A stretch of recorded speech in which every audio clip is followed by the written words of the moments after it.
with friends. 18. No, wrong answer. Self-confidence, competence, Yeah. independence. Hello and welcome to the Digital Pragmatism podcast with Gosia Hello. and with me, Jerzy. And today we're gonna talk about how important it is to let kids play freely. But first, minimal news. Do you have some news, Gosia? I don't have No news for Gosia. news. I know that Sam Altman from OpenAI appeared before Congress, and it was a funny appearance because he basically said at one moment of this appearance to the senators that were questioning him that he would really like them to regulate all the AI companies. And please, senators, go and regulate us. It was this kind of message. And I thought it was very funny and at the same time very clever from him, because as the representative of one of the most successful AI companies in the world, it was a clever move, don't you think? What do you mean by clever move? But it's like, imagine it's 1960 and you are the inventor of the internet and you go to the Congress and you say, voila, this is the internet, please regulate it. They will be unable to tell Sam Altman was the one who was refusing to regulate, who was making products in such a way that it is difficult to regulate, because he went first and said, regulate us, all of us. We basically need to be regulated. And he knows, because he is the one that invented all of that, he knows that it's impossible to regulate large language models. It's like it's impossible to regulate internet. It's already out of our control, basically, because there are large language models that are open source. You can pretty much download it on your machine and start learning yourself. And it's clever because Sam Altman knows that they will be unable to regulate him or the space. So I think it was a chess move. So if you have some kind of another perspective, let us know in the comments on our website or on YouTube. But I think it was very clever from Sam Altman. Okay, our chronicle. What happened in our family? Our daughter Helena was on a scouting camp. She is a scout, and it was the first time she was 2 nights away from home, very somewhere in the forest, and not in the forest in which we live here, but far away, a forest far away from us. How have you felt, Gosia? I was not so much worried because I know that she was with people that I know, that she knows. So she know a group of kids. Yeah. So it was less scary for me. Than if she were with some friends, for example. Yes. Okay. But of course, I think that it's a huge step in a child's development. To be away. To be away and not on her own and not with a family member, not with her grandma, but with a group of people that she knows, but, basically in a really new place. And in a friendly setting and not a parent-child setting. Yes, and they traveled together by train, and she had to carry her backpack, so, It was a real trip. Yeah, we are very proud of our daughter. And it actually complements very well today's episode topic, which is let kids play freely. So, of course, she came back very proud of her, that she was able to sleep, on her own. I think it was more than that. I think that she was the most proud of the fact that she was able to travel such a long distance with the backpack, and it was physically straining, and that she was able to do it. This is how I saw this pride. Funny that we have noticed different things. But still, this trip was with adults, with people. Oh, yeah, but it were adults, 18, 19, 20 years old. It was not 40, 50-year-olds. Yes, but they were, how to say, Supervised. Yes. Okay.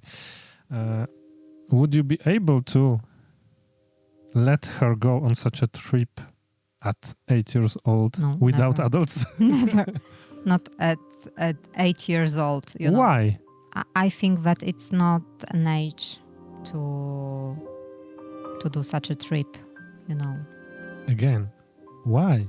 What is the age at which you will feel comfortable enough to let her go alone? With friends? 18. No, wrong answer. With friends, a group of friends. Not herself alone by herself, but with friends. Well, I think that I was 16 when I traveled alone with my friends. So we think that free play is very important for children. Why is that? Because it gives a sense of self-confidence, competence, independence. And this is something very good for a child, for its development. Know that I'm able to manage by myself. And why do you think that today's society is not putting an accent on that, but rather is putting an accent on supervision and on security and making sure that nothing could probably happen to children? Why such a big difference? When we were little, it was completely different. Yes, we were just, playing alone with our friends for hours. All day long.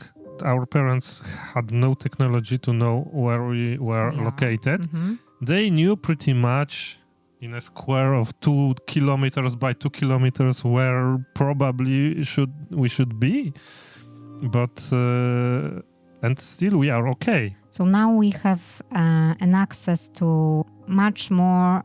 There's much more information, about media. What kind of information? Are bombarding us with bad news, with bad things that are happening in general, and our imagination, immediately works. Yes. So we are overprotecting our children. But we are overprotecting our children just because we hear sometimes some stories in the media that scare us? Yes, I think. And you think that every adult on this earth is so stupid that he or she is not able to make this connection? Well, I think that for parents, that the most important thing in life are kids. Yeah. So, but I think it's not that. I think, of course, kids are important for parents, but I think that the society is structured in such a way, not because children are important for parents, but because parents think that they would be very harshly judged by other parents and by police and by other parts of this society. Mm-hmm. And by fear of this judgment, they don't let kids actually be on their own, try to be independent, go alone to school. There is this lady that we admire who is called Lenore Skenazy, and because she wrote the book Free Range Kids. Free Range Kids. It started with her letting her son take the tube in New York City alone at 8. And it was 10 years ago, I think. And what she describes in this book is precisely that it's not, it's of course the point that we are afraid that something could happen, but we are afraid because we are bombarded with bad news. And so we should actually make more efforts in order to let our kids be more independent, because we are conditioned psychologically. Now we receive far more information that are negative than those that are positive, and on top of that our mind is also structured in such a way that if there is 100 persons that will compliment you and one person will say something bad about you, you will probably feel bad and you will remember only the bad comment. And all of that is making actually us helicopter parents. And do you think that a solution to that would be just stop consuming media? Stop consuming media and to look around you. What is a community that you live in?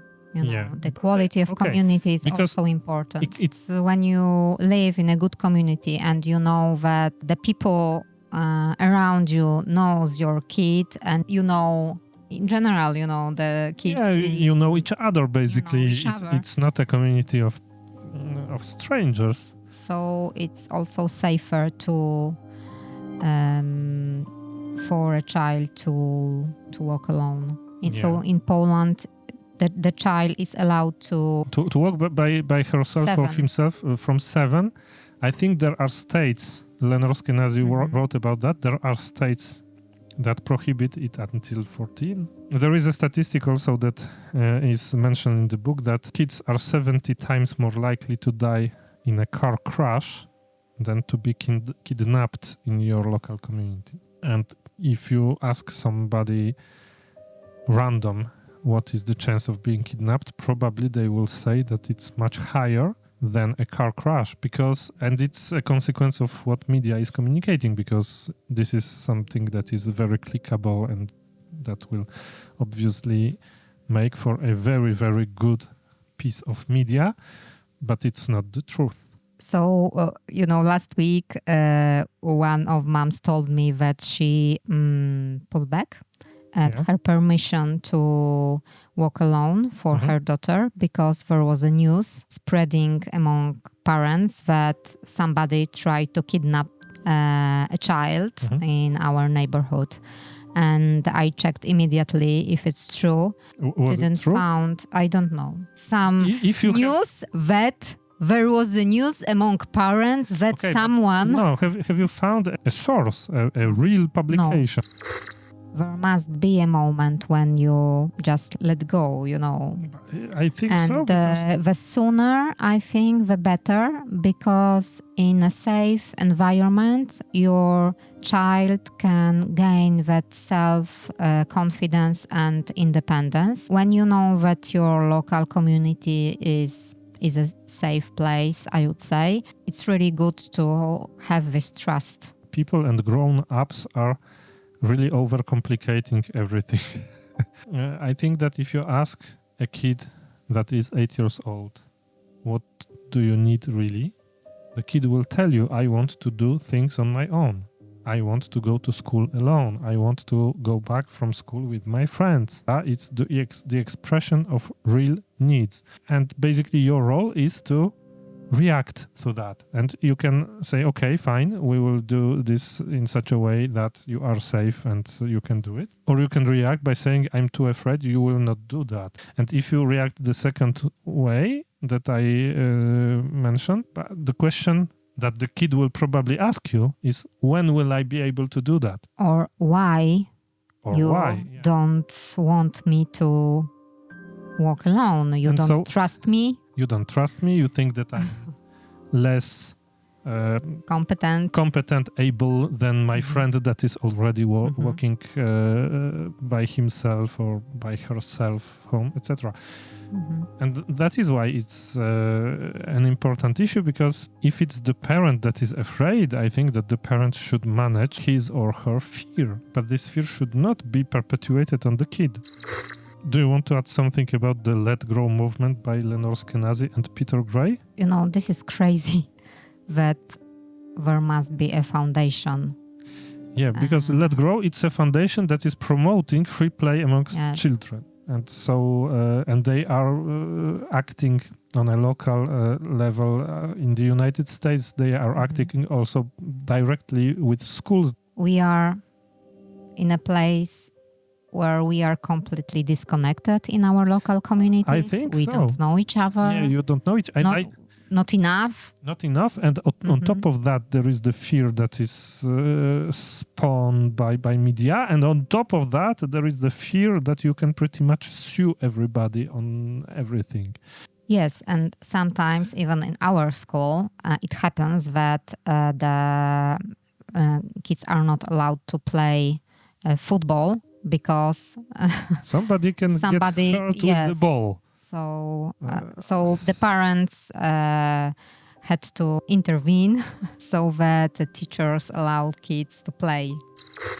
So this means that if you let freely play your kid, the kid will basically learn how to react to conflict, how to react to stressful situations, how to not be completely paralyzed by something that is external from the kid and that happens in the real world. And these, I think, are very, very, very important skills. It's far more important than maybe a degree at a very fancy school or a language. If a kid is not afraid to be in the world, basically, the language barrier is something that is far less of a problem than the fear itself of being on her own.